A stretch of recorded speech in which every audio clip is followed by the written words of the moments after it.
Қыста көз алдынан кетпейтін көрініс көрдім.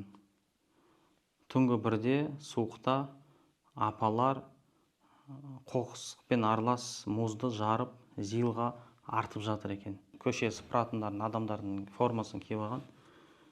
Сонда Мысырдағы жас жігіт есіме түсті да. Таныс жігіт 17 жаста. Түнгі 4-тен тұрып заготовкаларын жасап, жаңа кішігірім несі сататын орны бар, тамақ сататын. Кешкі 12-ге дейін жұмыс істейді ғой. 4-тен 12-ге дейін. 4-ақ сағат ұйықтайды сол кезде. Сонда ол анасына жұмыс істеткізбей, өзі сондай ауыр жұмыс істесе, анасын бағып отыр. 17 жастағы жігіт.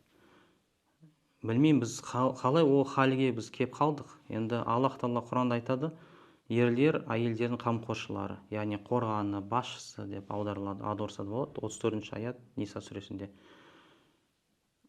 Біз оны, мен түсініп отырмын, енді Совет өкіметінің идеологиясының нәтижесі ғой. Енді Совет өкіметі халықтың жарысы үйде отыр, оларды жұмысқа шығару керек деп идеологияны әбден салды. Жаңа әйелдерді заводқа апарды, поляларға апарып жұмыс істеткізді. Сол жайында кинолар түсірілді, колхозница.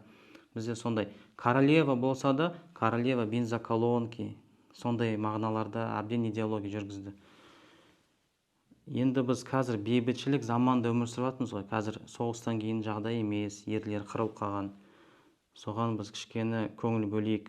Яғни ол аналарымыздың баласы болмаса, күйеуі болмаса, ағасы бар шығар. Оның інісінің баласы бар шығар. Олардың мойнында да ол сол әйелдерге көмектесу. Қарайық айналамызға, сондай туысқандарымыз болса, ол ауыр жұмыстықтан шығарып па, немесе бір көмек беріп па, бір жағдай жасайық оған. Ол біздің мойнымызда, шариғаттың шеңберінен шықпайды. Оны қарасақ, ең жақын туысқаны көмектесу керек ол әйелге.